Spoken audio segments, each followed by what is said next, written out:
Minhas senhoras e meus senhores, muito boa tarde ou boa noite. Muito obrigado pela vossa presença, membros da academia e demais presentes, muito obrigado. Temos hoje mais uma conferência da Academia Angolana de Letras, mais uma conversa da academia à quinta-feira. Desta vez, ou melhor, nesta quinzena, estamos a tratar questões ligadas ao território e à arquitetura. Hoje é a vez do arquiteto António Gameiro, que nos vai falar da importância do ordenamento do território. A nossa conferência de hoje, tal como sucedeu na semana passada, é, é moderada pelo escritor António Quino, que eu passo desde já a apresentar. António Quino é jornalista, escritor e crítico literário. Enquanto jornalista, trabalhou no Jornal de Angola, no jornal O País, hoje diário, no Chá e no Folha 8. Ora, é licenciado em Ciências de Educação pela Universidade de Agostinho Neto, mestre em Ensino da Literatura em Língua Portuguesa e doutor em Estudos Literários. É docente desde 1992, estando colocado no ISED de Luanda. Foi cofundador da Brigada Jovem de Literatura do Namibe,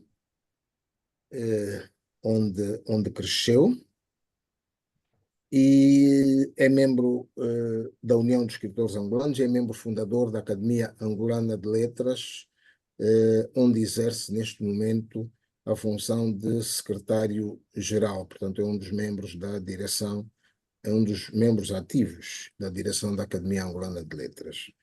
Autor dos livros Conversas de Homens, que é uma das coisas que vamos fazer hoje aqui, Duas Faces da Esperança, Agostinho Neto e António Nobre, e A República do Vírus. Bom, eu passo então a palavra ao escritor e académico António Quino para apresentar o nosso conferencista e dirigir os trabalhos a partir de agora. António Quino, muito digno secretário-geral da Academia Angolana de Letras, por favor. Muito obrigado, presidente da Academia Angolana de Letras, Paulo de Carvalho, e anfitrião também deste encontro.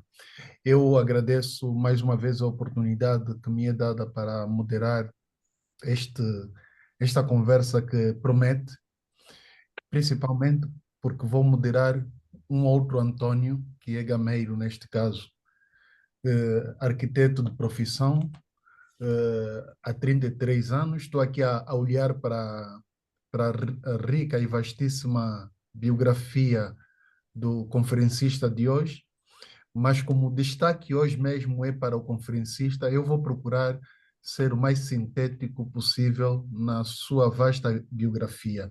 E vai me desculpar se por acaso omitir algum aspecto que se julga necessário e importante, não é? Mas provavelmente esse aspecto é mesmo importante, porque o presidente falou que é conversa de homens.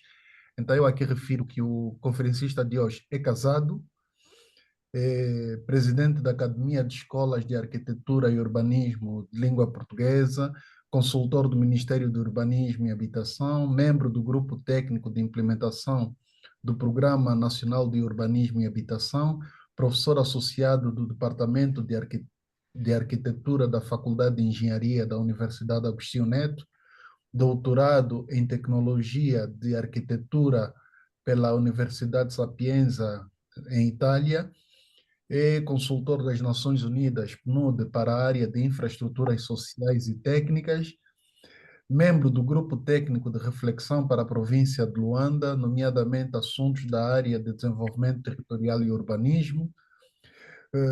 Antônio Gameiro, natural de Malães, é também consultor foi consultor, nesse caso, no período entre 1990 e 1992, da Agência Nacional para o Investimento Privado, ANIP, para a área técnica, presidente da Ordem dos Arquitetos de Angola, coordenador da Comissão para a Instalação da Ordem dos Arquitetos, secretário-geral da União Angolana de Arquitetos.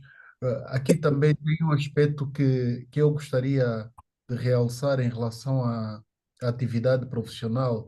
Como arquiteto projetista do Pavilhão de Angola na Expo Milano 2015, consultor do Gabinete de Projetos FIESA, Arquitetura, Engenharia e Consultoria.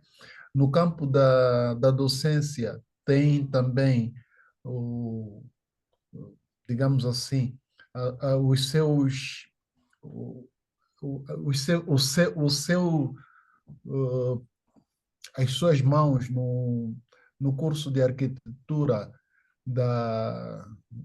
em Moçambique, onde desenvolveu projetos ligados por exemplo, tanto aqui não só em Moçambique, mas também em Luanda, trabalhos realizados, habitação econômica e popular, elementos de consulta sobre realizações no domínio de construção e residências econômicas nos últimos 20 anos, segundo as normas. Em Maputo, dados geográficos, elaboração de dados e gráficos sobre a estrutura urbana da cidade de Maputo. Foi um trabalho realizado em equipa.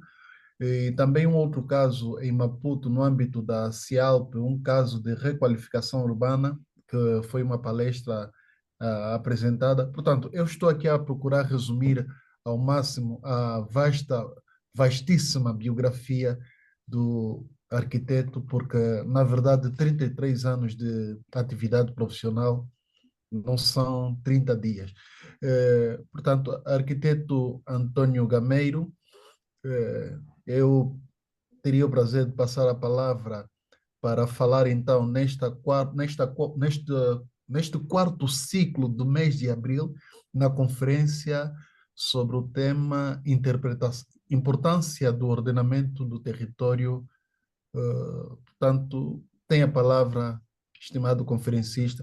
Como é norma, nós geralmente temos entre 15 e 20 minutos para fazer a apresentação e depois estimularmos o debate, que tenho certeza que será interessante. Eu próprio tenho aqui algumas questões que gostaria de aproveitar a oportunidade de apresentar, mas, claro, só quando houver o debate. Por favor, tenha a palavra. Muito obrigado. Obrigado mesmo por essa vastíssima apresentação. Eu contava que fosse mais curto. E quero agradecer a Academia de Letras o facto de me ter convidado para abordar essa problemática do ordenamento do território.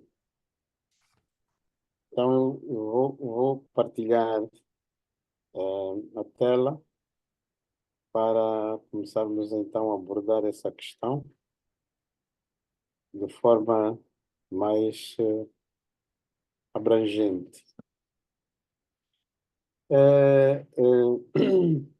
Então, por que estarmos aqui a falar da importância do ordenamento do território? Em tempos li algumas questões que foram levantadas pela minha colega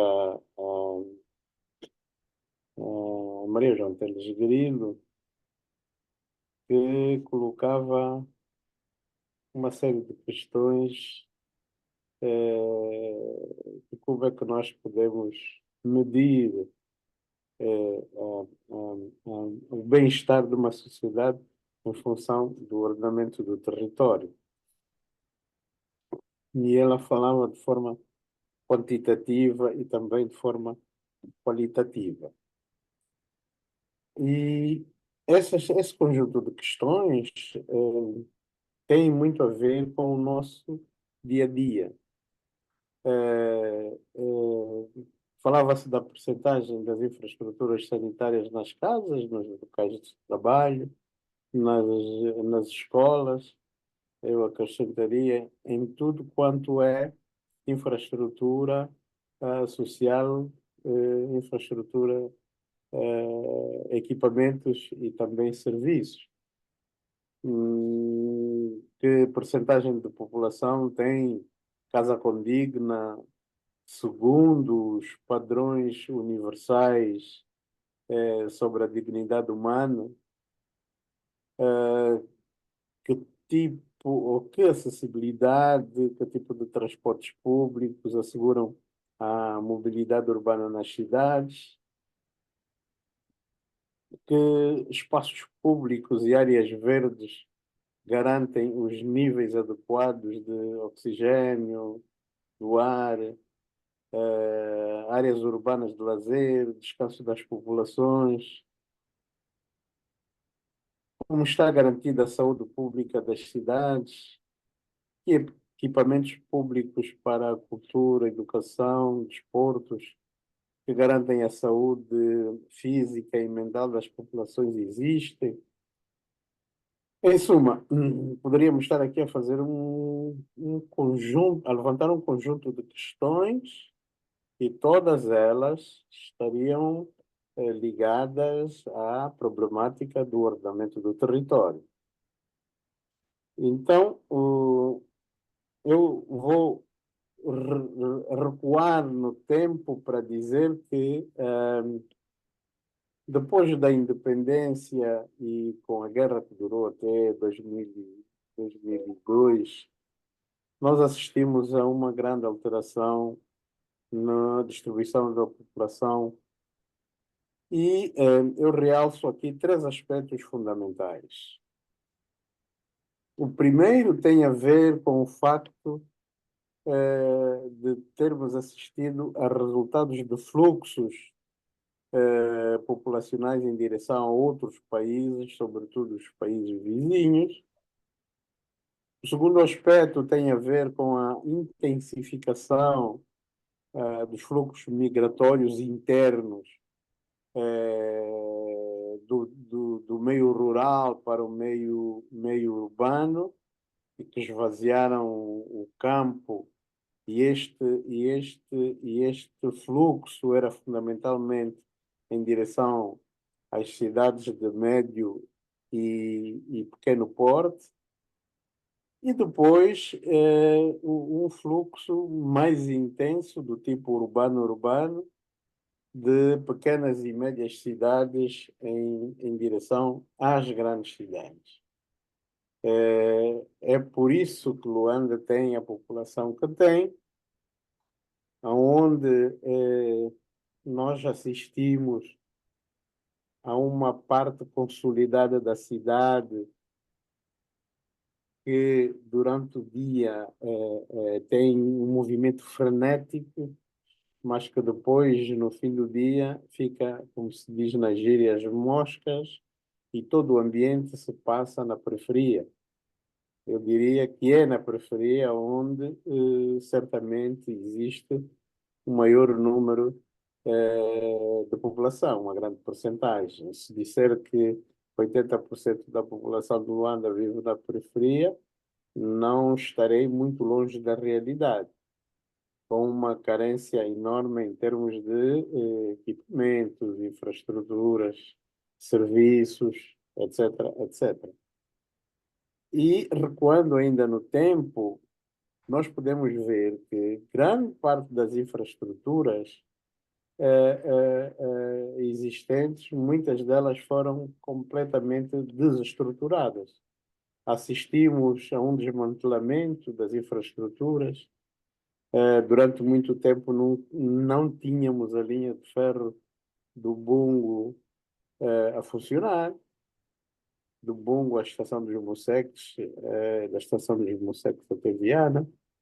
Não tínhamos, verificamos que houve um congestionamento de ocupações em tudo quanto eram espaços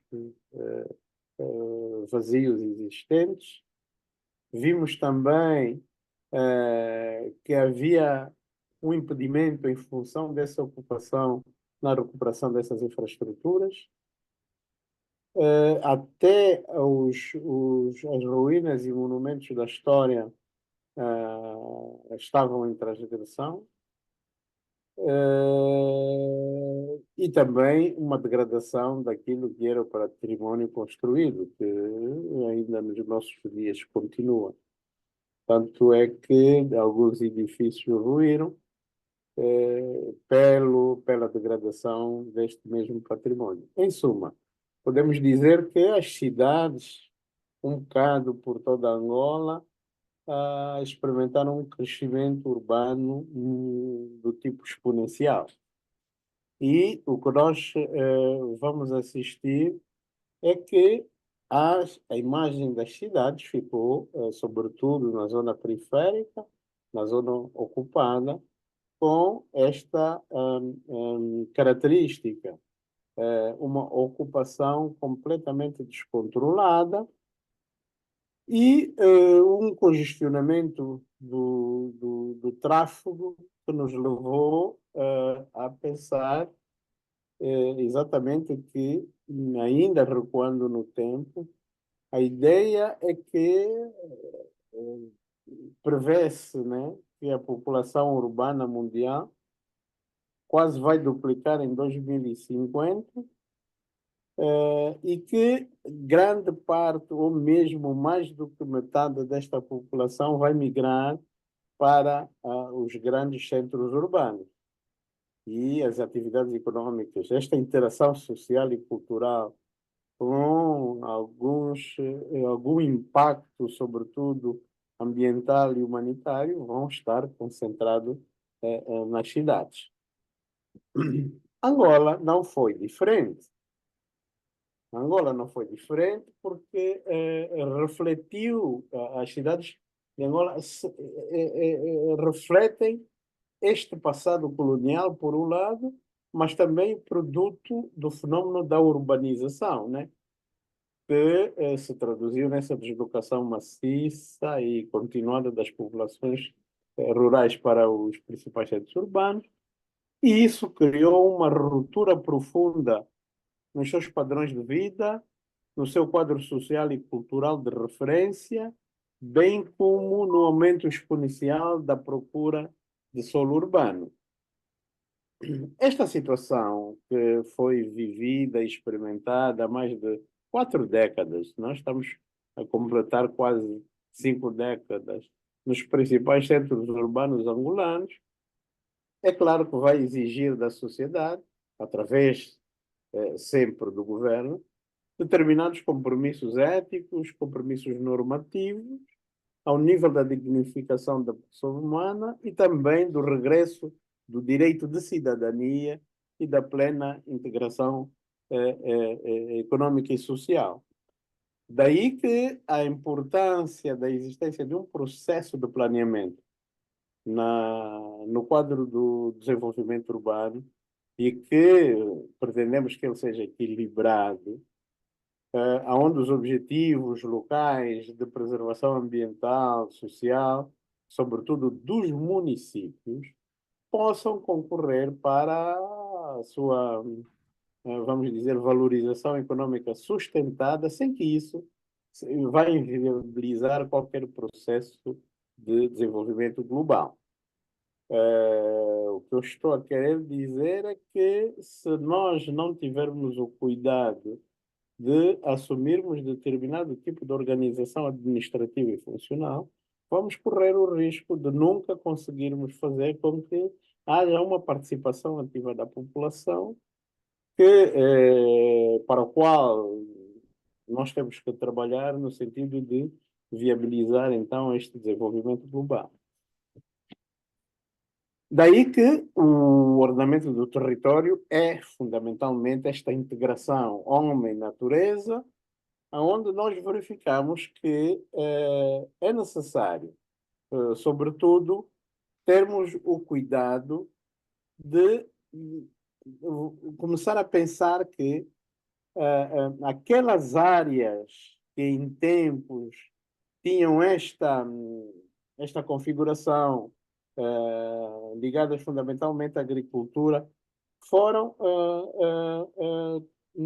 paulatinamente ocupadas em função desta migração das populações e aquelas populações que já existiam eram cada vez mais empurradas para a parte periférica das cidades, onde não havia quase que nenhum tipo de infraestrutura, serviços, equipamentos. O que nós vimos hoje é que não é nada mais, nada menos do que esta imagem. Provavelmente esta imagem seja um bocado forte demais, mas reflete fundamentalmente aquilo que aconteceu nos nossos dias. Por esta razão e por outras, é que é importante abordar a problemática do ordenamento do território. Ou seja, nós já sabemos que o ordenamento do território não é nada mais, nada menos do que a aplicação das políticas econômicas e sociais, urbanísticas e ambientais, no sentido de localizar, organizar e gerir de forma correta todas as atividades humanas. Isso nós temos na Lei do Ordenamento do Território, a Lei 3/04, que diz que o ordenamento do território é o processo de planeamento e de gestão das interações entre as atividades humanas e os espaços físicos. Ou seja, sempre que estivermos a falar em ordenamento, em planeamento, nós temos que pensar que tanto a planificação econômica como o planeamento territorial, os dois são questões de desenvolvimento e ordenamento. Ou seja, se existem algum casamento que deve ser indissolúvel, é este entre planeamento econômico e planeamento territorial, porque os planos de desenvolvimento devem ter em conta os planos territoriais, porque são estes que vão ordenar a ocupação, uso e transformação do solo e dos seus recursos. Portanto, estamos a falar em planeamento e ordenamento, estamos a falar em desenvolvimento econômico, cultural, social, ambiental, mas também estamos a falar em desenvolvimento territorial, sobretudo desenvolvimento territorial sustentado. Então, mais uma vez, aqui levanta-se essa questão. O ordenamento do território é a gestão da interação entre homem e espaço natural e que consiste no planeamento das ocupações, no potencial do aproveitamento das infraestruturas existentes e no assegurar da preservação dos os chamados recursos, porque esses recursos também são recursos limitados. Por outro lado, paralelamente a isso, vamos ter que saber e verificar por que é que se fala em urbanismo. Porque o urbanismo é o campo de conhecimento que tem como objetivo criar todas as condições satisfatórias e ordenadas de vida nos centros urbanos. E isso está de acordo com aquilo que são as necessidades humanas. Os meios de locomoção, moradia, lazer, criação de áreas verdes, entre muitas outras. Então, aqui o ordenamento do território, do ponto de vista de importância, tem que ser visto como um desafio no sentido de minimizar e responder a todas aquelas questões que eu coloquei no início. Ou seja, minimizar tudo isso significa que nós temos que dar uma resposta naquilo que é a política do ordenamento do território. Portanto, das várias políticas públicas, Esta, a do ordenamento do território e do urbanismo, é aquela que vai integrar todas as ações promovidas pela administração pública, com o objetivo de assegurar uma adequada organização e utilização do território nacional, onde a finalidade é o desenvolvimento econômico, o desenvolvimento social e cultural de forma integrada, harmoniosa e sustentável do país e de todas as regiões e aglomerados urbanos. Portanto, nós estamos a falar de quê? Que, em princípio, a política territorial e urbana aborda questões fundamentais onde o ordenamento do território é um processo que vai consistir na organização dos espaços e as suas finalidades são bem claras. Vai reforçar a coesão nacional, vai promover a valorização de forma integrada de todas as diversidades do território, vai assegurar o aproveitamento racional dos recursos, a preservação do equilíbrio ambiental, a humanização das cidades e a funcionalidade dos espaços edificados. E também vai assegurar a defesa e a valorização do patrimônio cultural e natural, vai promover a qualidade de vida e assegurar as condições favoráveis para o seu desenvolvimento, vai racionalizar, vai reabilitar e vai modernizar os centros urbanos e promover a coerência dos sistemas que se integram, que se inserem. Vai salvaguardar também e vai valorizar tudo quanto sejam potencialidades do espaço rural, contendo a desertificação e incentivar a criação de oportunidades de emprego. Nós vimos que a concentração da população nas cidades gera problemas vários, onde o desemprego é o número 1. E, por último, vai também acautelar tudo quanto seja a proteção civil, no sentido de prevenir as populações dos efeitos que estão decorrentes de tudo quanto sejam catástrofes naturais ou da ação humana. Temos visto por este mundo inteiro situações catastróficas naturais que nunca aconteceram nos tempos vividos. Por outro lado, ao adotarmos esta política do ordenamento do território e do urbanismo, vai estar subjacente a determinados princípios: a sustentabilidade e a solidariedade integral, a economia, e aqui vamos assegurar a utilização ponderada e parcimoniosa dos recursos naturais e culturais.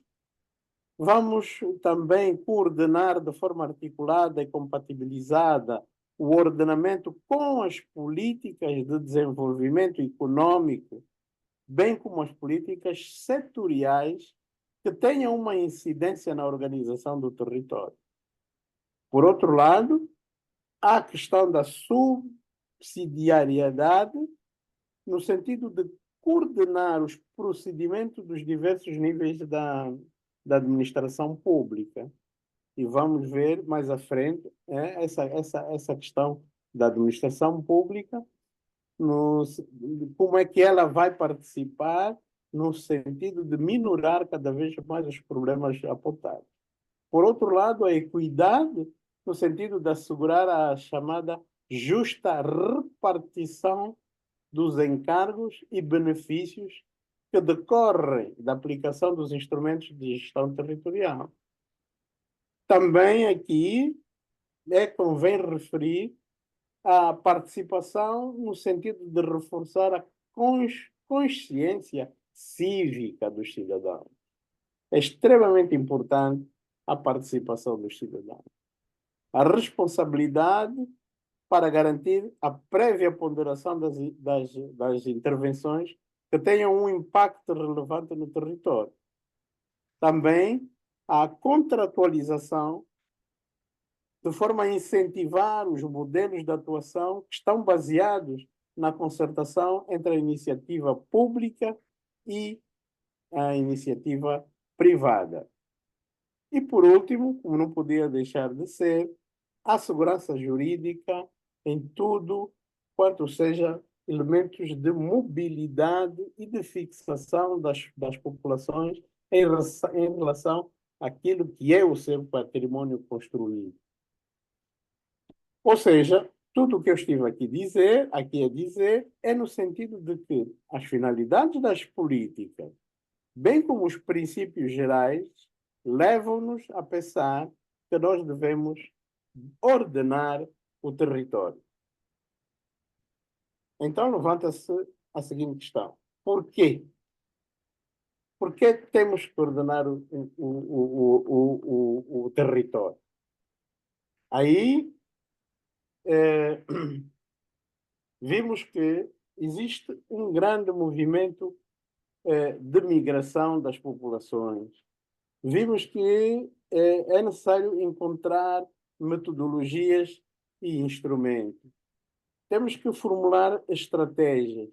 E o governo central deve ser o primeiro e o fortalecedor das capacidades dos poderes locais para encontrar e implementar as chamadas soluções eficientes para problemas locais urbanos. Enfim, o que eu estou a querer dizer é que tanto a planificação econômica como a territorial devem ser consideradas de desenvolvimento e ordenamento. Mais uma vez, porque os planos deverão ter em conta, os planos de desenvolvimento devem ter em conta os planos territoriais. Ou seja, nós pretendemos, com isso, construir as chamadas linhas mestras das políticas do ordenamento do território, não só na expansão, como na requalificação e na valorização ambiental. Nós vamos caracterizar as condições de acesso e de participação dos diferentes tipos de projetos que vão resultar das linhas mestras das políticas de ordenamento do território. Vão ser criados instrumentos necessários para viabilizar a implementação desses programas e dos projetos que advêm deles. Vamos também legalizar a ocupação e uso do solo urbano através do seu ordenamento e da sua titulação. E vamos também melhorar a qualidade de vida nas cidades através de intervenções nas vertentes urbanística e ambiental. Isso, caros, estou a querer dizer que isso é a lei de bases da política do ordenamento do território e urbanismo. E ela existe. Ela existe. Porque a lei deve ser um instrumento de gestão territorial de âmbito nacional, porque ela vai criar o Programa Nacional da Política de Ordenamento do Território e do Urbanismo, que vai ser um instrumento estratégico, orientador das decisões, de todas as intervenções de base territorial e de todos os agentes, quer sejam públicos, quer sejam privados. Ou seja, é um instrumento afim aos objetivos gerais do esquema de desenvolvimento do espaço territorial angular. Agora, eu gostaria que vocês prestassem bem atenção naquilo que eu vou dizer, porque este instrumento, o Esquema de Desenvolvimento Territorial Angolano, deve conter objetivos como a coesão econômica e social, o desenvolvimento sustentável e a competitividade equilibrada. É um instrumento estratégico sempre que nós tivermos a considerar ou estejamos perante a elaboração, alteração, revisão, reconfiguração de qualquer instrumento de gestão territorial. É um instrumento que vai privilegiar a concertação, a coordenação de todas as políticas e de todos os planos e programas. Vai definir aquilo que nós chamamos as grandes opções, as grandes diretrizes no âmbito da organização e da valorização do nosso território, opções essas que devem estar ao serviço do nosso futuro, do desenvolvimento sustentável do país. Vai viabilizar um desenvolvimento espacialmente equilibrado, atenuador das assimetrias e desenvolvimento regional, opções que, no quadro da diferenciação territorial, existe e que resulta da diversidade dos recursos e da diversidade das dinâmicas, porque o nosso território tem dinâmicas próprias do ponto de vista do seu desenvolvimento. Também deve ser a ponte entre a política de ordenamento do território e as políticas de desenvolvimento regional. Deve ser também a ponte entre a política de ordenamento do território e de diversas políticas setoriais de incidência territorial. Porque ele não pode ser, ele deve ser a ponte irrecusável, deve ser a ponte permanente entre a política de ordenamento do território e a política de ambiente. Ou seja, esse instrumento, o Esquema de Desenvolvimento do Espaço Territorial Angolano, deve ser um modelo, um esquema de desenvolvimento territorializado. Porque a preservação, devo dizer também que é necessário que os investimentos estruturantes, né, sobretudo as infraestruturas estruturantes do território, não podem descurar aquilo que são as preocupações ligadas à sua inserção harmoniosa na paisagem.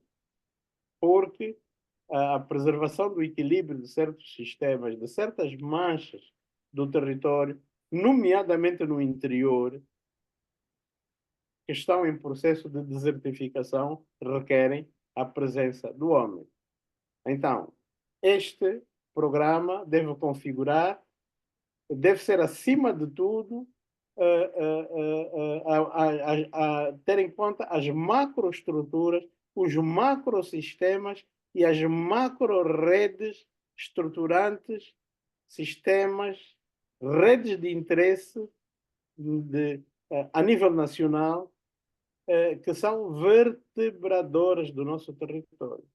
Porque a importância dos espaços como os eixos, os corredores, os espaços canais, sobretudo de âmbito nacional, que asseguram a coesão, a sustentabilidade e a competitividade do território nacional, devem atender aquilo que são as grandes manchas do território e que correspondem a diferentes tendências, diferentes dinâmicas que estão instaladas no próprio território, de natureza essencialmente demográfica, econômica e cultural.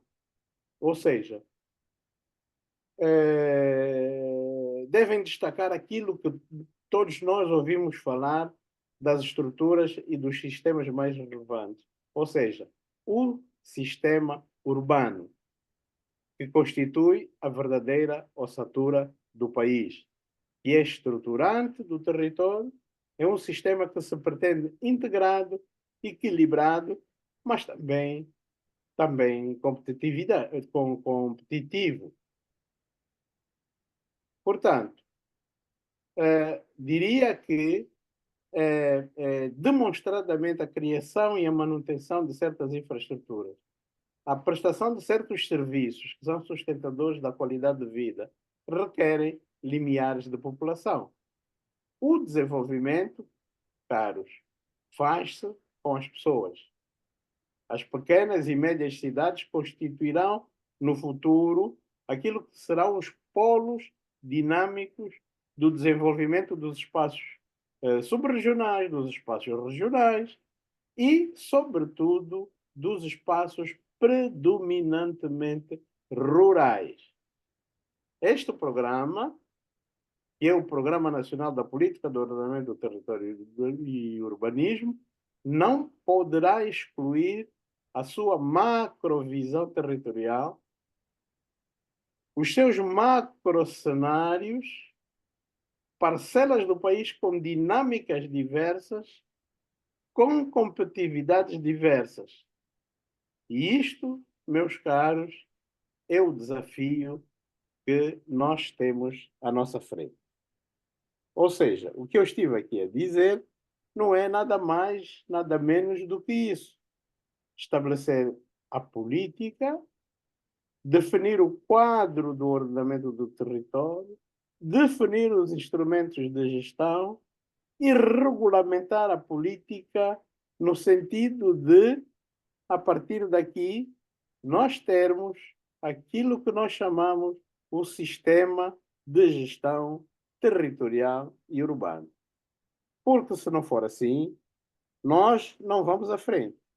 Angola está no seu contexto africano e regional, mas também está no seu contexto nacional próprio, onde nós verificamos aqui que, em termos de províncias com maior número de população urbana, eu aqui apresento uma estimativa, Luanda tem 20%, Huambo, Benguela com 10%, Lubango com 5%. O resto do país tem 55% de população urbana. Não é possível. Por aí nós não vamos longe. E a política do ordenamento do território e de urbanismo assenta nesta base que nós já sabemos qual é. Em princípio, âmbito nacional, provincial, municipal, e os instrumentos que estão vinculados a ele são instrumentos de desenvolvimento territorial, de natureza estratégica, como já disse, instrumentos de planeamento de natureza regulamentar, instrumentos de política setorial e instrumentos de natureza especial, que são aqueles que estabelecem um determinado meio supletivo de organização do território. Então, aqui convém falar da Lei do Ordenamento do Território e Urbanismo, a LOTO, e ver qual é a sua incidência a nível do território. Ou seja, a ação autárquica. Mas isso já é para uma outra palestra, porque a incidência dos instrumentos e a ação autárquica em função desses instrumentos tem que ser objeto de uma nova, de uma outra palestra. Fica aqui o desafio à academia para o efeito. Ou seja, aprovada a lei, nós vamos ver que ela se define nesses três âmbitos: nacional, provincial e municipal, e vamos ter então aqui os diferentes instrumentos, as opções, as principais opções do território, os planos provinciais e um conjunto de planos municipais. Estes, caros, são aqueles que neste momento fazem falta para nós podermos responder com alguma rigorosidade aquelas questões que foram levantadas no início. Ou seja, estamos a falar de planos intermunicipais quando não é possível a nível, por exemplo, das grandes cidades como Luanda, não ter esses planos, porque os municípios, às vezes, dividem-se por uma linha que é do quintal da casa, que é da rua. E não é possível que um município seja muito diferente em relação ao outro. Os planos diretores municipais, que todo mundo fala, os PDMs. Luanda tem um plano diretor geral, que são os planos das grandes cidades, mas, sobretudo, aqui temos os planos de urbanização, os planos de pormenor e os planos de ordenamento rural. São esses planos, todos, do nacional, provincial e municipal, que depois têm também os seus planos setoriais, os seus planos especiais. Não vamos entrar, não vou entrar nesta pormenorização dos planos, porque senão teríamos que depois falar também dos instrumentos de ordenamento do território, dos planos e programas de desenvolvimento territorial, bem como os instrumentos do urbanismo, os planos e programas urbanísticos. Por isso, caríssimos, falar da importância do ordenamento do território é tudo isso. Espero que não tenha sido muito complicado o vosso entendimento e deixo esta pequena observação no sentido de nós termos nós devermos pensar, sobretudo quando estamos a trabalhar nesses planos de que eu falei. E para terminar, deixo-vos com esta mensagem. Eu acho que é de uma grande reflexão.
Obrigado pela vossa atenção. Espero não os ter cansado demasiado com todo este argumento que acabei de colocar. Muito obrigado ao arquiteto Antônio Gameiro. Provavelmente o seu dom docente de professor suavizou aqui a abordagem técnica de um assunto tão complexo quanto este que nos apresentou. E eu aqui retive uma palavra importante que distribuo aos presentes, que é o desafio. Portanto, desafio agora aos presentes a colocarem as suas inquietações, contribuições, claro que levantando a mão. Eu, nesse momento, vejo o Ilídio Daio a pedir a palavra. Portanto, o anfitrião provavelmente vai liberar o microfone para poder colocar a sua questão. Nesse primeiro painel, vamos ver se colocamos pelo menos 3 intervenções, depois o conferencista responde e vamos para um segundo painel. Claro que, se formos sintéticos a colocar as questões, vamos poder seguir para um segundo painel. Por favor, Ilídio Daio tem a palavra. Muito boa noite a todos. Dar aqui um abraço ao amigo e colega arquiteto Gameiro. Ilídio, podes falar mais alto, por favor? Eu não estou... Estava-lhe a dar os parabéns pela apresentação e cumprimentar a todos.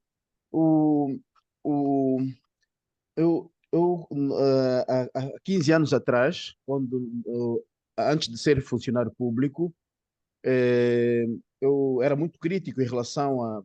Eu já tenho tenho visto essas apresentações há mais de 15 anos, há quase 20 anos, a problemática do ordenamento do território. E nós já produzimos vários planos. Temos muitos planos, muitos projetos. Inclusive, eu trabalhei num gabinete do Kazenga, de reconstrução urbana do Kazenga Sambizanga, e também foram feitos vários planos, vários projetos. A questão em causa, e como o arquiteto e bem disse, o ordenamento do território é a concretização no território das políticas do ordenamento do território, é a execução, né, no território uh, da atividade humana e ambiental e essa harmonização. Mas o que, numa visão realística, distópica, estamos há anos-luz distanciados disso. Estamos diametralmente opostos do que se deve ser feito, das boas práticas. Eu faço-lhe a pergunta: o que é que falta? Tudo que o arquiteto mostrou, o país está a caminhar de uma direção oposta, diametralmente oposta. Só para título de exemplo, no caso de Luanda, o único plano municipal aprovado e ratificado, que já passaram 10 anos, não está em execução. Ninguém executa. Quem é que vai executar? Quem é que vai pagar? Quem vai financiar este ordenamento do território? Hoje fala-se muito do corredor do Lobito, que seria uma oportunidade para deslitoralizar Angola. Sabemos que Angola tem uma pendente para o litoral, quer dizer, grande parte dos polos urbanos estão no litoral e o interior de Angola está despovoado. O corredor do Lobito seria uma oportunidade para equilibrar este desenvolvimento territorial. O que é que se está a pensar no corredor do Lobito? Semana passada vimos a brilhante apresentação do arquiteto Trofa da criação de uma nova capital ao longo do corredor do Lobito, que poderia ser uma alternativa. Mas fora a ideia da nova capital, o que é que poderia acontecer ao longo do corredor do Lobito para equilibrar e minimizar essas assimetrias regionais? Resumindo, fiquei muito perplexo e, de certa forma, desmotivado, porque as boas práticas teóricas, muito bonitas, mas na prática caminhamos para, estamos a andar para trás. A Luanda está com 12 milhões, um terço da população de Angola está em Luanda, num território que é 2% do território, ou menos disso, e para onde vamos, né? Obrigado. Muito obrigado. Bom, não sei, o presidente, o anfitrião tem sido o último, e nessa altura, com exceção do presidente Paulo de Carvalho, vejo só o moderador a pedir a palavra. Nesse caso, posso dar a palavra ao moderador. Exatamente. Claro. Pô, então, dando palavra ao moderador. Eu também tenho aqui algumas inquietações. E as minhas estão muito ligadas a Luanda. Eu gosto de chamar Luanda nessa perspectiva de uma selva urbana. A minha primeira inquietação é, olhando para Luanda, tanto geral Luanda como província, fundamentalmente os vários espaços urbanos que existem, será que podemos dizer que Luanda é um território que existe ordenamento do território em Luanda?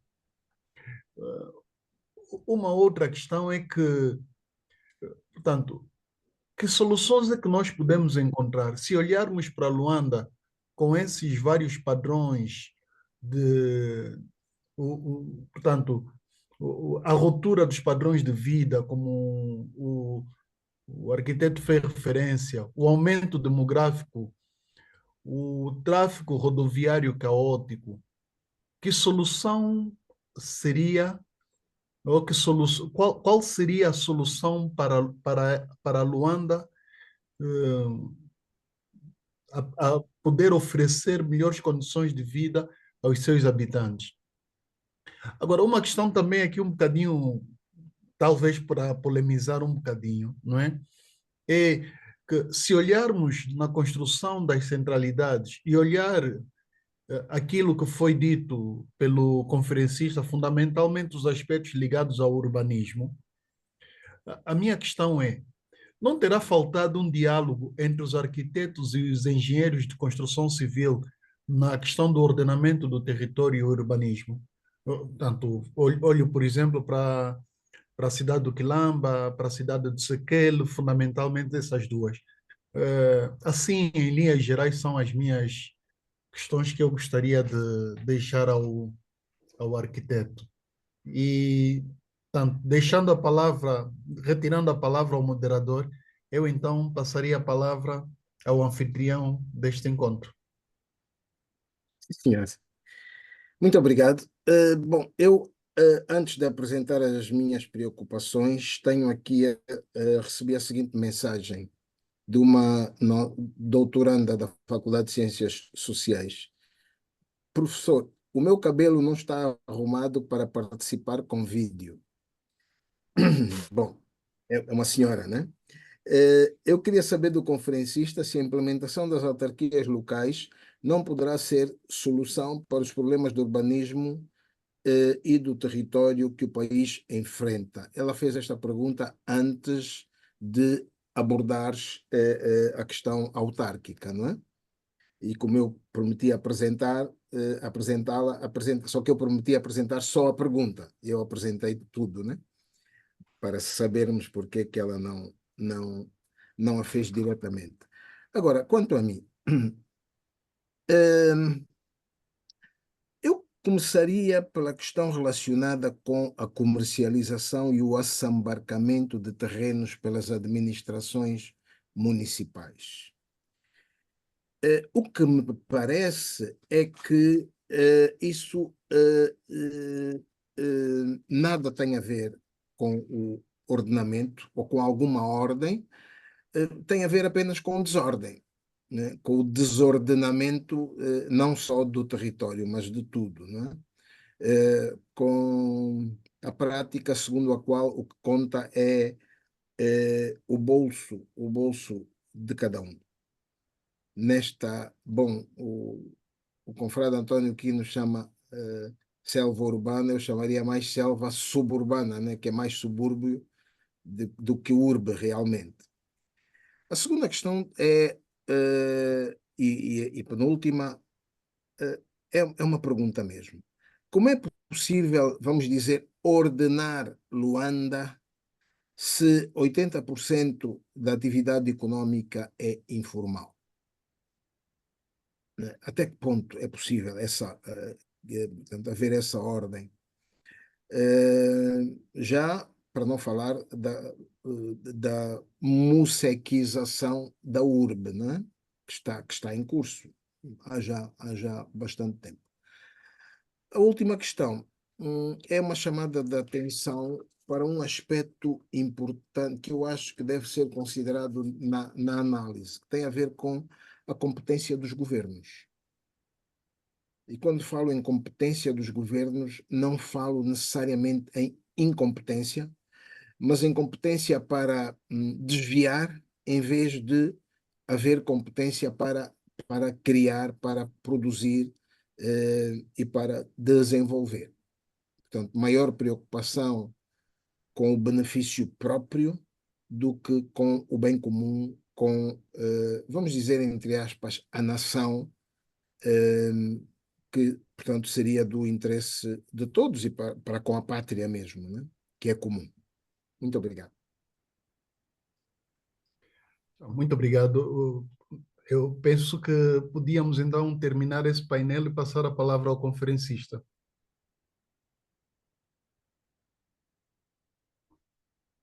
Tem o microfone desligado. Pois, tem que ligar. Tens que ligar, já está. Ok, Já ok. está. Hum, Questões interessantes, sem dúvida nenhuma.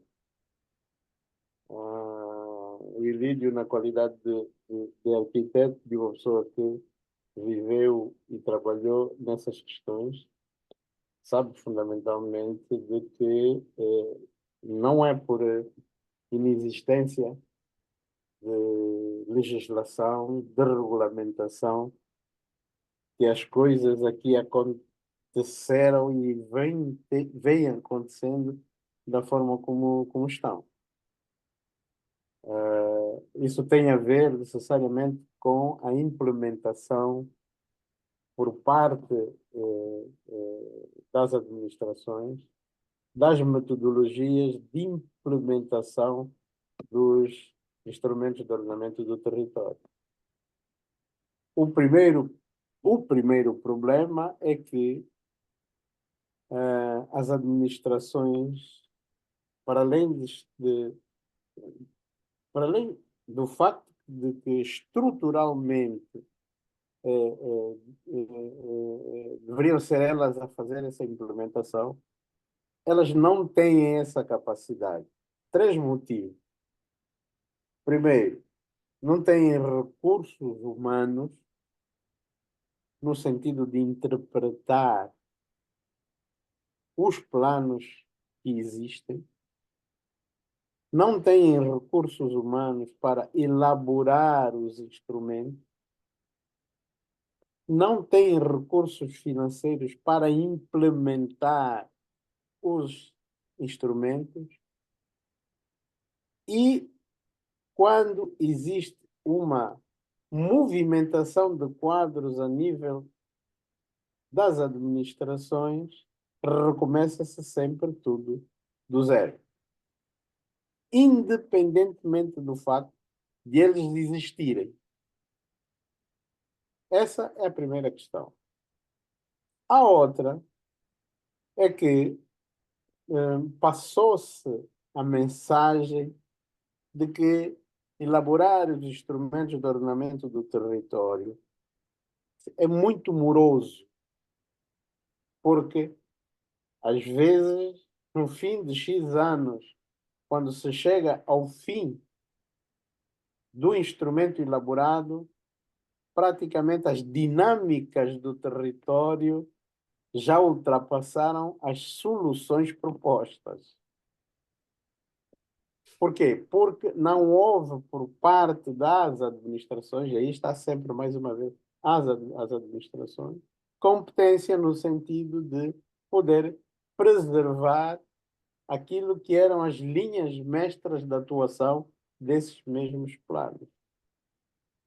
E nós vemos isso. Luanda tem um plano diretor-geral e aquilo que se pensou para determinadas áreas não foi cumprido.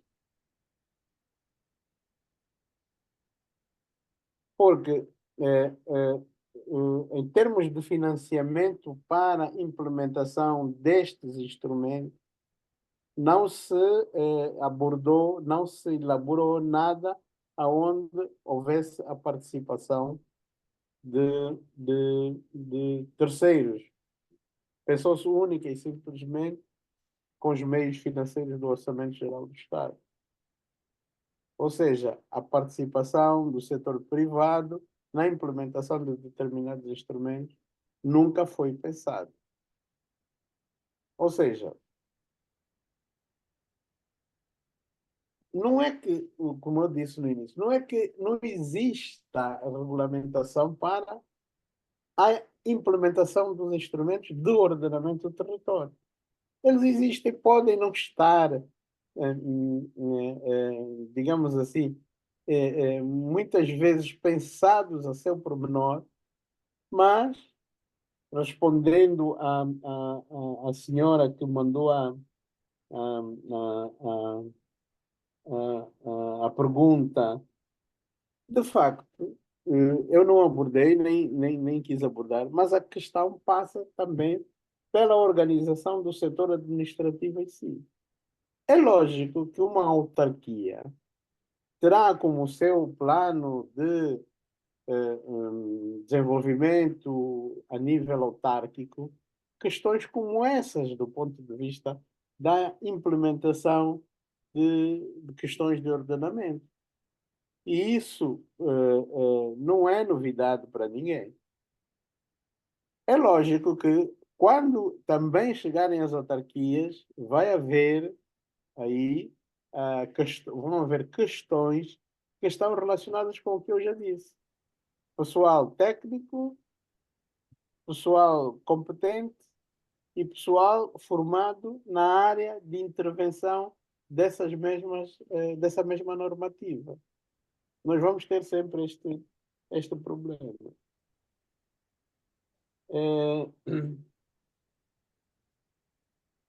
Muitas vezes pensa-se que o facto de Luanda ter esta situação, onde, vamos dizer, a zona estruturada da cidade, aquela que tem infraestruturas, serviços, equipamentos, nos quais nós nos podemos movimentar e usamos, ser a parte que, do ponto de vista de utilização, ela funciona durante o dia e não funciona durante a outra parte do dia, que é a noite. E nós vemos muito facilmente que a partir das 16, 17 horas, aquele fluxo que nós verificamos de manhã para o centro da cidade, a partir desta hora verifica-se para fora da cidade. E para fora da cidade nós encontramos toda a interação social que existe e que funciona, onde tem tudo, onde tem população, onde tem, ainda que serviços e equipamentos rudimentares, mas eles existem. A água existe, é comprada por bidões, mas existe. Não existem as infraestruturas que nós gostaríamos de ter, como infraestruturas de esgoto, infraestruturas de energia, mas existe ali 80% da população da cidade. Portanto, a questão do ordenamento do território é possível fazer-se. Eu, quando abordava aqui a questão de nós termos sempre presente, não só os elementos de reconfiguração a nível do novo, daquilo que é novo, porque mesmo aquilo que foi feito novo, como o Sequel e o Quilamba, neste momento existe já uma degradação, coisas inconcebíveis. Provavelmente, alguém me perguntava se não houve diálogo entre arquitetos e engenheiros. Isso não passa pelos arquitetos e engenheiros única e simplesmente. De certeza que se antes da ideia do lançamento destas urbanizações, que eu chamo urbanizações e não centralidades, porque a centralidade em si é um elemento que não é um espaço dormitório, enquanto que essas novas chamadas centralidades não são nada mais, nada menos do que espaços dormitórios, porque não têm as funções que devem ter, que uma centralidade tem. Provavelmente, se isso tivesse passado pelos arquitetos no sentido da sua promoção projetual, não estariam feitas da forma como estão. Ok? Não passou por nós, mas há que pelo menos preservar aquilo que existe. E o que nós estamos com muita dificuldade é de preservar. Só para ter uma noção, as estações de tratamento das águas residuais, das 8 que Luanda tem, só 3 é que funcionam. Portanto, a partir daí, começamos a ver que a questão do ordenamento não passa única e simplesmente pelo desenho, mas passa, sobretudo, pela manutenção do existente. E a manutenção do existente requer elementos financeiros extremamente, diria, constantes. Não se pode, porque os equipamentos têm a sua vida útil e eles de X em X tempo devem ser deve ser feita a manutenção para que eles possam ter o tempo de vida prolongado.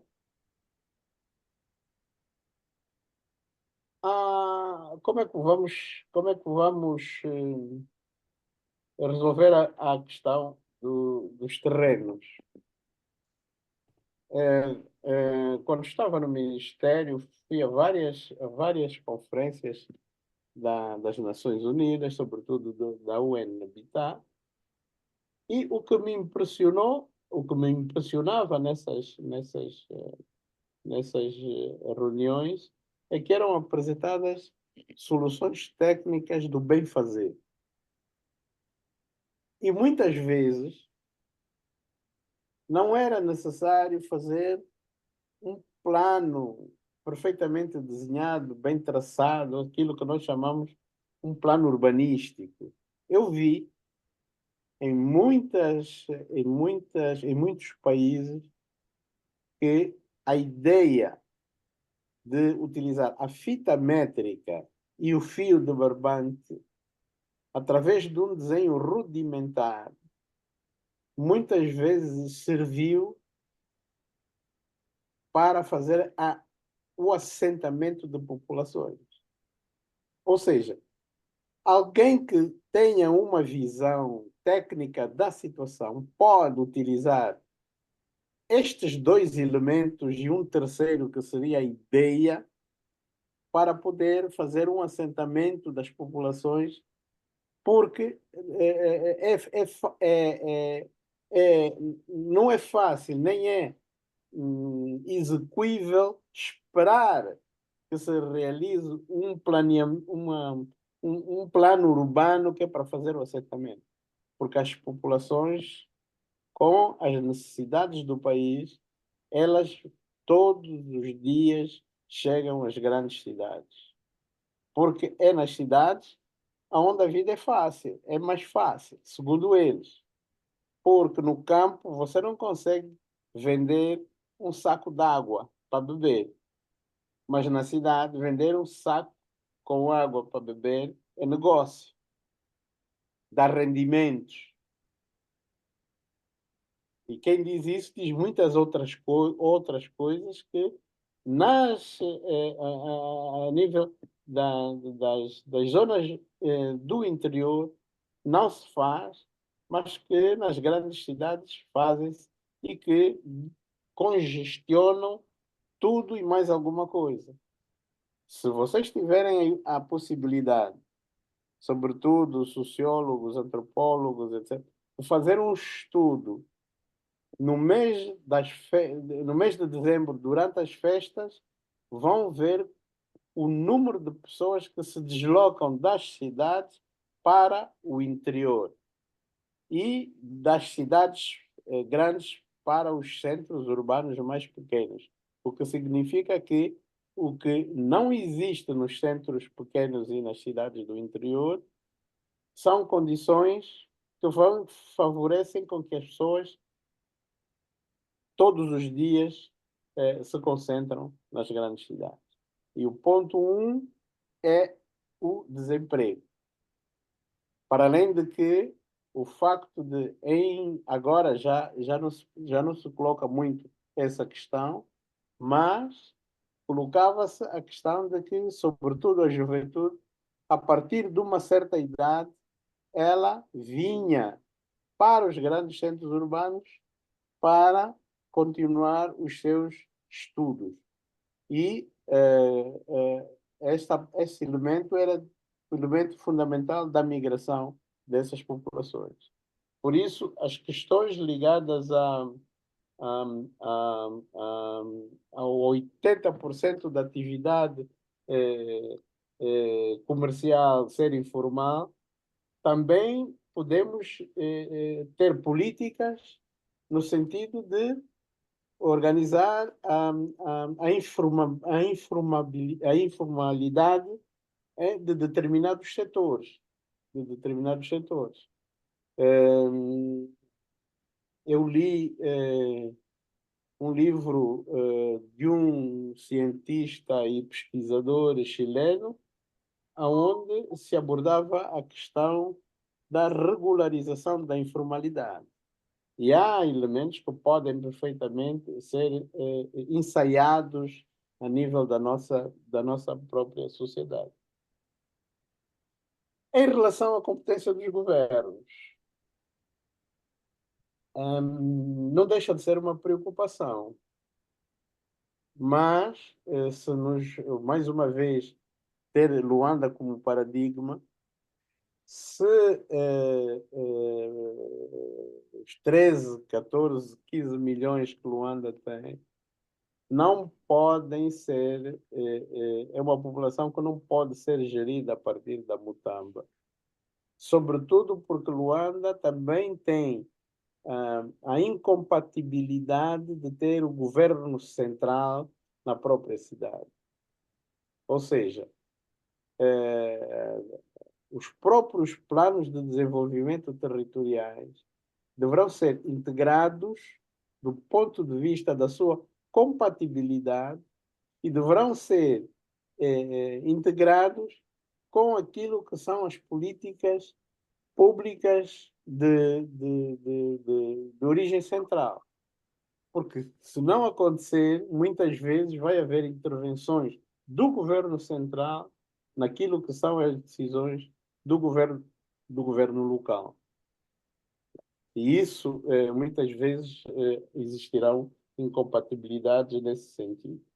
Portanto, definir bem as competências de cada um naquilo que é a gestão do próprio território.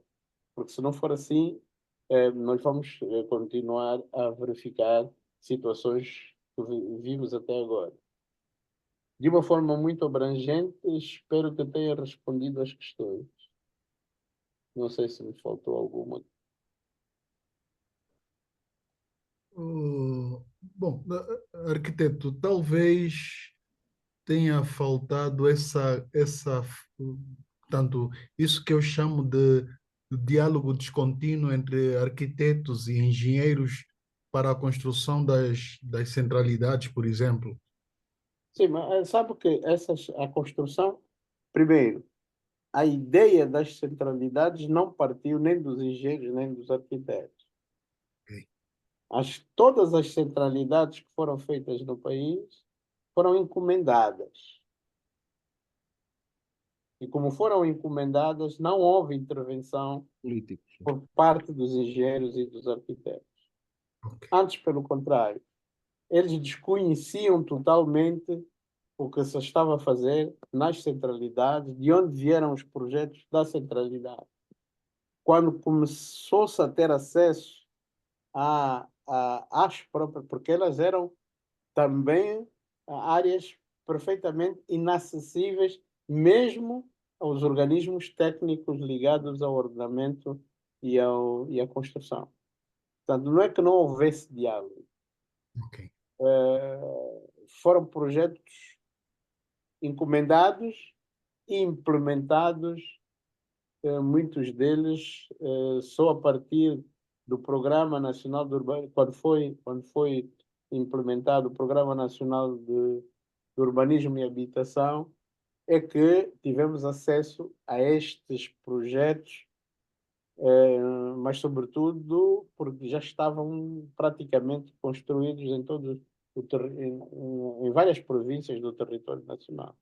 Portanto, não houve participação, não houve opinião, não se gerou diálogo nenhum com os técnicos para a implementação desses projetos. Muito obrigado. Podemos então passar para o segundo round, digamos assim. Nessa altura vejo a pedir palavra o confrade João Fernando André, mas antes passava só uma leitura rápida aqui, algumas mensagens. Por exemplo, a professora Ana Lobo fala que os vendedores ambulantes dizem que em Luanda tem mais sorte. Há aqui uma questão que foi colocada pelo Wilfred Figueiredo sobre...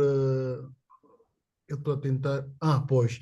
Portanto, gostaria de saber, ouvir a opinião do professor Gameiro sobre a qualidade da formação dos nossos arquitetos, bem como a qualidade da nossa arquitetura já como ex-bastonário da Ordem dos Arquitetos.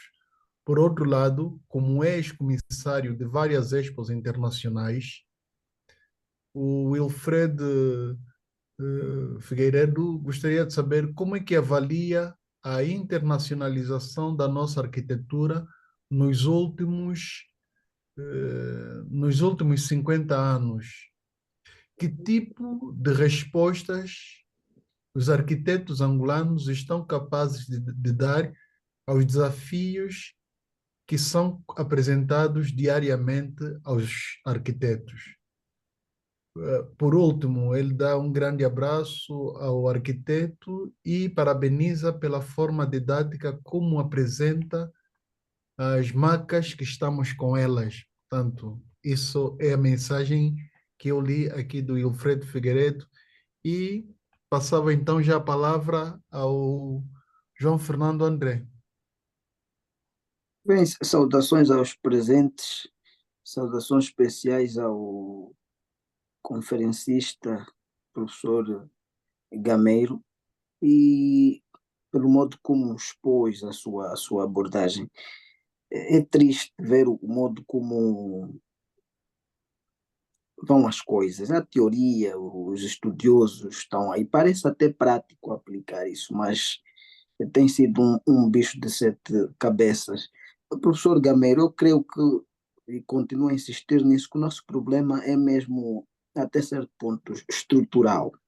Estrutural, e há uma certa, como disse bem o professor Paulo de Carvalho, uma certa incompetência e falta de amor nas pessoas, em grande parte. E o professor diz que eu pedi a palavra exatamente por duas palavras que o professor disse ao responder o secretário Antônio Quino. Diz que as administrações não estão dotadas de técnicos e de finanças para executarem certas coisas. A minha questão a ordem dos arquitetos e o professor, por exemplo, podia dizer onde é que se põe então o dinheiro que as administrações recebem, as dotações do orçamento que recebem, os dinheiros das licenças urbanas ou as licenças de construção, que os indivíduos que pensam já num plano a longo prazo, querem construir alguma coisa melhor nos bairros, já que vida supostamente seria feita nos municípios. Onde é que se vai esses dinheiros que recebem, que são dinheiros públicos? Obrigado.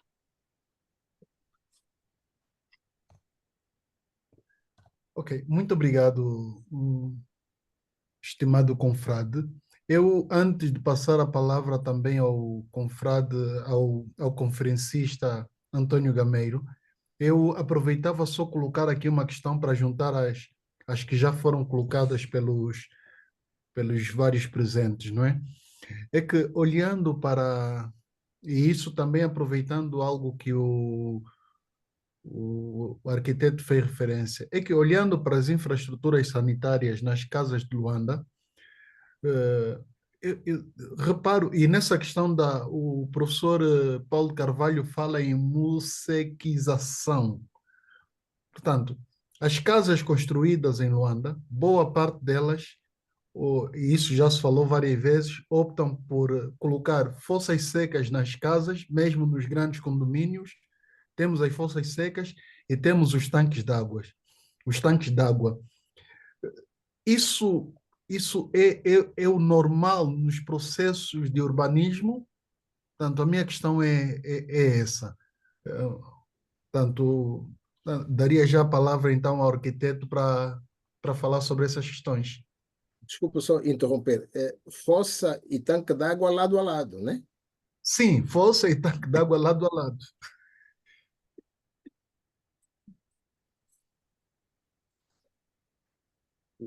Ok. Ok. Bom, eu gostaria de dizer que Peço desculpa, há uma pessoa que está a pedir a palavra, mas não tem o vídeo ligado. Correia Salvador. sem o vídeo ligado não podemos dar a palavra. Ah, dá-se a palavra rapidamente, né? Também está já na hora. Sim, sim. É melhor, né? São Yeah. 20 Sim, é segundos. melhor. Correio Salvador. Pode ativar o som e falar. Sim, Correio muito obrigado, Salvador. professor Paulo. Peço perdão pela falha. Boa noite, ao senhor arquiteto Gameiro, e ao senhor Antônio Quino, enquanto moderador. Não, a minha questão é relativamente vamos lá, duas reflexões. A primeira, um pouco no segmento da última intervenção do senhor João André. É, era saber, pelo menos eu, e foi muito bom o pronunciamento que fez, eh, quanto à questão da ordem dos arquitetos e da ordem dos engenheiros, não terem sido chamados, ou vamos dizer, auscultados no processo de construção das centralidades. Mas pelo menos não verifiquei uma atitude vamos dizer, como é que eu direi? Entre aspas, de repulsa da ordem dos engenheiros. Senti e vi, pelo menos da parte, e tem sido muito, muito bem feita e de forma bastante acutilante, do bastonário da ordem dos arquitetos. Mas já da ordem dos engenheiros não aparece muito, não sei por que razão, a reprovar o modo como muitas construções são feitas. Arquiteto Gameiro. Não sei por que razão há essa, entre aspas, essa inércia, e ia considerar assim, da parte da ordem engenheiros, dos engenheiros. A segunda é relativamente à questão do processo, perdão, do processo de reassentamento das populações. Era só saber qual é a apreciação que tem, senhor arquiteto Gameiro, quando veja que as pessoas são, por exemplo, reassentadas em tendas. Em tendas. Essa forma de tratar as pessoas, qual é o sentimento? Qual é o sentimento? O que é que vem na alma da ordem dos arquitetos quando é feito esse tipo de reassentamento às pessoas? Obrigado, professor Paulo. Obrigado, senhor Quino, pela oportunidade. Boa noite. Muito obrigado, obrigado. Arquiteto Gameiro, antes de voltar a dar a palavra, há aqui um presente que, bom, eu não consegui ainda identificar o nome, mas ele pergunta, arquiteto, no âmbito das áreas de interesse turístico, é possível elaborar um plano de pormenor para um determinado local de interesse turístico, nos casos em que não exista previamente um plano urbanístico ou plano diretor municipal? Se sim, que cuidados devem ser tidos? Portanto, esta é a questão que li aqui e então devolvi a palavra ao arquiteto. Obrigado. Obrigado. Há aqui questões que eu não vou conseguir responder porque eu não faço parte dos órgãos da administração, né? Nem central, nem local, que tem a ver com os dinheiros, etc, etc. Portanto, mas gostaria de dizer que cada vez mais estamos a pagar impostos, taxas, e, em princípio, numa economia normal, esses impostos e essas taxas devem ser sempre o reflexo daquilo que nós trabalhamos, do que nós produzimos, do que nós fornecemos para, como eu dizia durante a preleção, para que haja uma distribuição equitativa dos rendimentos, né? Portanto, mas existem mecanismos que são utilizados pelas administrações para fazer isto. Ao Wilfred, O Wilfredo também é arquiteto e a questão da formação dos arquitetos tem muito a ver com aquilo que as escolas oferecem. Eu sei, porque estou integrado neste tipo de trabalho, a Ordem dos Arquitetos está a acompanhar o trabalho que o Ministério da Ciência e Tecnologia está a realizar em relação à análise da programação dos cursos que estão a ser ministrados a nível do país. É uma questão que, em princípio, sei que a Ordem está a acompanhar e, pelo menos em relação a isso, está perfeitamente ativa para atender aquilo que são as nossas necessidades do ponto de vista de formação. Quanto à arquitetura angolana, deverá existir, acredito que, como em quase todo o mundo, há uma tendência, ou pelo menos houve essa tendência, da internacionalização de determinadas formas arquitetônicas que são utilizadas. Já passamos dos grandes edifícios, das grandes obras, dos grandes materiais, painéis de vidro. A arquitetura corbusiana veio mostrar que a proteção à incidência solar, a ventilação cruzada, são elementos extremamente fundamentais e muito bons para aquilo que são os elementos da arquitetura.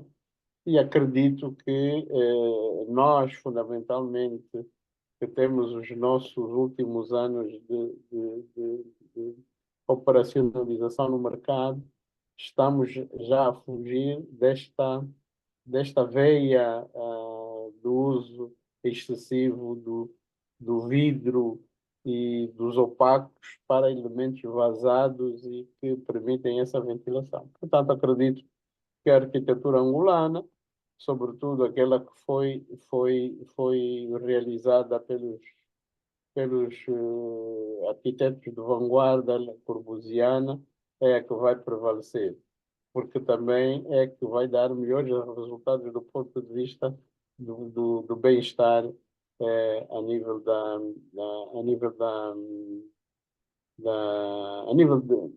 diria mesmo, sustentabilidade, por causa dos novos elementos que estão a ser introduzidos na arquitetura. Não existem muitas informações a nível do que se está a fazer em termos de arquitetura nos últimos 50 anos. Sei que a Ordem está a promover o Prémio Nacional de Arquitetura, mas está com uma grande dificuldade, porque os arquitetos não publicam aquilo que têm sido as suas obras a nível não só do projeto, como também da sua construção. Portanto, é um bocado saber o que é que se está a fazer para se poder fazer uma avaliação da arquitetura nesses últimos 50 anos. Agora, eu considero que existe uma resposta muito positiva àquilo que são os desafios. Sinto que, ultimamente, a nível da Ordem dos Arquitetos, temos sido chamados para, digamos, responder a determinadas questões que nos têm sido colocadas, sobretudo a nível do Governo Central, relacionado com uma série de atitudes que estão a ser tomadas para minimizar aquilo que é como eu vou dizer, a burocratização no sentido da apresentação de elementos para a tomada de decisão dos projetos de arquitetura e de construção. E, portanto, eu sei que temos tido uma intervenção nesse sentido. Haverá desafios, certamente, muito interessantes, mas aqueles que espero que nesta senda continuem a ser abordados conosco sejam os chamados desafios futuros, né? Porque os que já estão feitos, e não vale a pena chorar sobre o leito derramado. O João André, o problema, se o problema é estrutural, eu acho que a resposta também deve ser estrutural. Agora, é preciso que as questões que coloca sejam de facto encaminhadas a quem de direito, né? Porque eu sou professor universitário, eu sou pesquisador, mas a nível da administração eu não consigo lhe dar essa resposta. Em relação à questão que alguém colocou ao Quino em relação às fossas, olha, nos últimos tempos nós temos tido cuidado de fazer com que, pela dificuldade das chamadas infraestruturas sanitárias não estarem disponíveis, ou seja, tudo quanto seja esgoto sanitário não existir em toda parte através das tubagens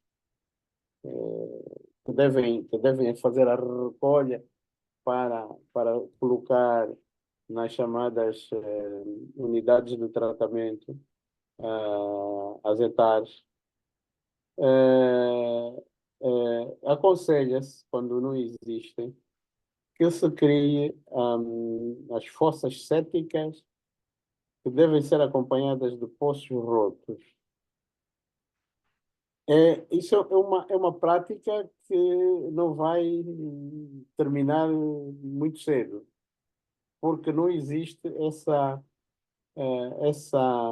o que se deveria fazer nas urbanizações, como foram feitas essas urbanizações, é que primeiro se faz a infraestrutura e depois é que se coloca as habitações, os equipamentos e os serviços. Portanto, quando se faz este planeamento a nível urbanístico, pode-se pensar dessa forma. Agora, quando as ocupações, aquilo que nós chamamos de ocupações irregulares, e as necessidades têm que ser resolvidas, utiliza-se mesmo a fossa séptica e o poço roto. Mesmo quando a urbanização é daquele tipo rudimentar, como eu disse, né? Através da fita métrica e do fio de barbante, fazer a localização das ocupações. Mas deixa-se sempre, na elaboração da casa, deixa-se sempre um negativo. O que é um negativo? Um negativo é uma caixa de esgoto, uma caixa de visita de esgoto, na parte frontal da casa, para que, quando houver a passagem de um coletor, desse tubo que é o coletor, se puder fazer a ligação dos quartos de banho e das cozinhas, portanto, porque tanto uma como outra as águas devem ser separadas. Aquilo que nós chamamos de águas negras e aquilo que nós chamamos de águas saponosas devem ir em locais diferentes, em tubagens diferentes, para que depois elas sejam depositadas nos coletores de passagem. Ou seja, provavelmente vai acontecer que muitas das fossas sépticas não vão deixar de existir. Mas existem formas agora, existem cada vez mais elementos aonde se pode fazer uma forma de de reciclagem desses elementos. Portanto, não dá para mostrar agora esta questão, mas começa-se cada vez menos a utilizar essa fossa séptica. Porque quando se utiliza a fossa séptica, tem que ser uma fossa que tem, vamos assim dizer, um separador lá dentro, onde as águas entram, portanto, elas sobem, os dejetos vão se decompondo até se tornarem água, líquidos, e esses líquidos vão para aquilo que nós chamamos poço roto. O poço roto não deixa de ser uma fossa, só que é uma fossa que não é fechada. Ela tem umas separações entre os elementos construtivos que permitem a filtrar esta água já decomposta e tratada. Normalmente o que se faz é que à volta ou junto ao poço roto devem ser plantadas elementos vegetais, sobretudo bananeiras, que elas não permitem que a contaminação dos solos se, digamos assim, reproduza ao longo de todo o pavimento à volta desta fossa séptica. Mas é lógico que isso são técnicas e tecnologias que as pessoas que estão ligadas à construção têm e devem utilizar. A maior parte da nossa população, da forma como eles ocupam os espaços, não têm essa visão nem fazem isso. Não separam águas saponosas de águas negras, vai tudo para o mesmo sítio e depois há os chamados problemas ligados à saúde pública. Não há dúvida nenhuma. Mas que tem que ser feita, tem que ser feita. Ou seja, mesmo a água potável, por exemplo, é mais saudável ter um chafariz do que levar água a cada uma das casas onde não existem instalações sanitárias. Por quê? Porque toda a água que é utilizada, ela vai ter que ser deitada fora.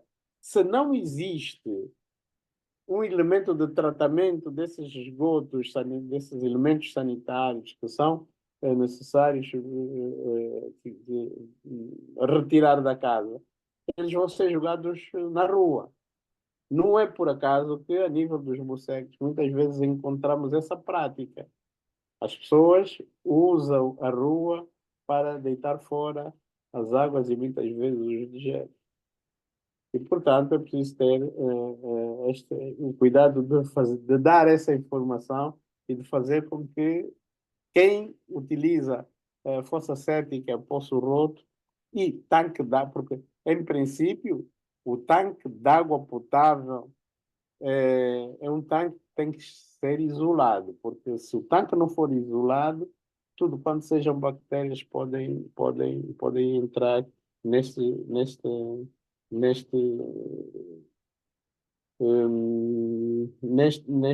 tanque de água potável, não é?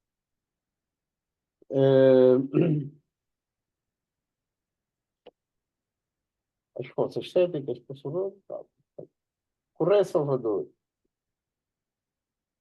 O problema da manifestação dos engenheiros tem que perguntar a ordem dos engenheiros, porque eu aqui sou arquiteto, respondo às questões ligadas à ordem dos arquitetos. Agora, o processo de reassentamento. A questão do reassentamento é um processo que tem a sua lógica. Eu não vou conseguir, embora tenha aqui comigo estes elementos, mas o reassentamento é feito em determinadas situações. É lógico que, num processo de reassentamento, existem técnicas e tecnologias que devem ser levadas a cabo, né?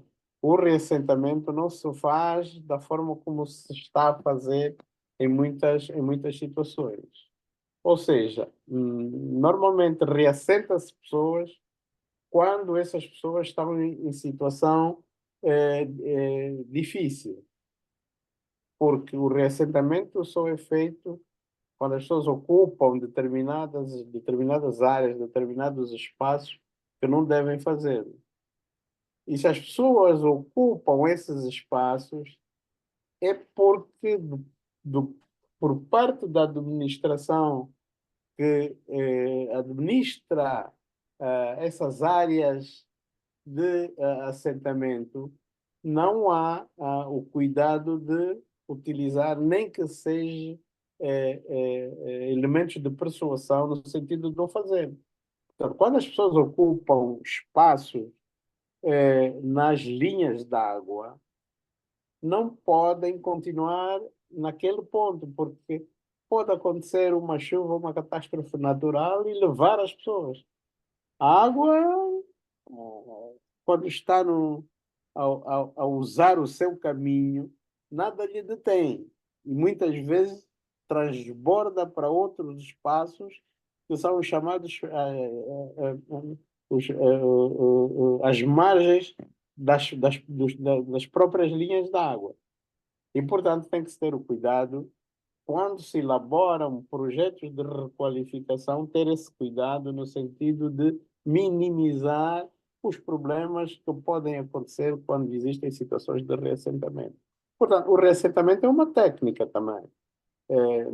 Nem todos são realojados. Muitas vezes, num processo de realojamento, em função da requalificação que se faz da área, muitas vezes as pessoas são mantidas, utiliza-se o reassentamento quando, ou o realojamento, quando, por questões de melhoria das condições de habitabilidade, as pessoas têm necessariamente que sair dos seus sítios. Portanto, é uma técnica também.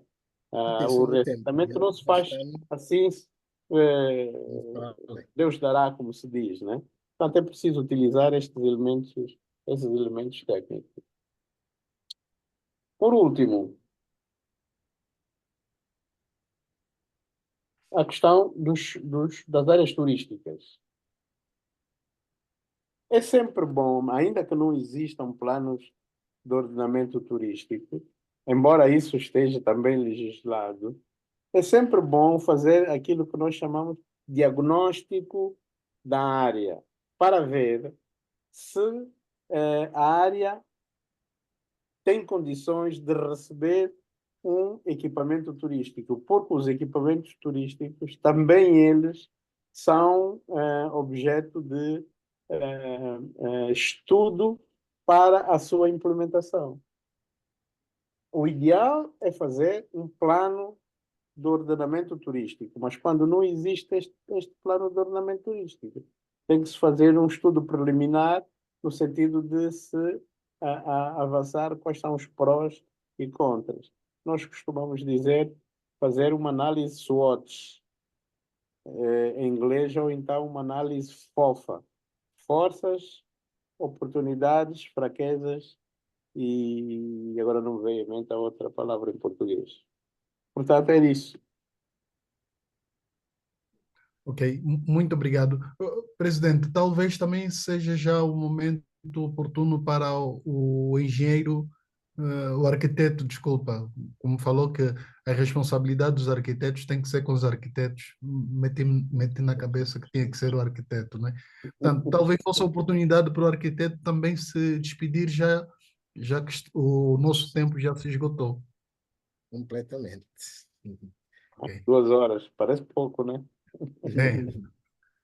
Pois, presidente, eu também aproveitava a despedir-me e informar só que quem colocou a questão sobre o plano de pormenor para determinado local de interesse turístico foi o ministro Márcio Daniel, tanto o titular da pasta do turismo, que está aqui conosco também nessa conferência. Eu, por acaso, ia anunciar, dei conta. Mas tudo bem. Ok. Não, o que eu posso dizer é que, de facto, os equipamentos turísticos são objeto de legislação própria, né? E convém, antes de fazer qualquer intervenção turística, pelo menos fazer um diagnóstico para ver se, mesmo não existindo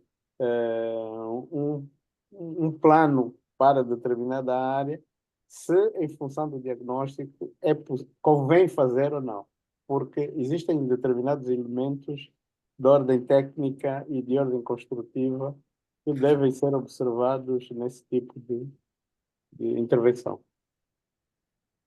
Ok. Bom, eu agradeço mais uma vez a oportunidade que me foi dada para moderar este encontro e porque o tempo já se vai, eu devolvi então a palavra ao anfitrião, presidente da Academia Angolana de Letras, Paulo de Carvalho, para encerrar o nosso encontro. Muito obrigado mais uma vez pela oportunidade.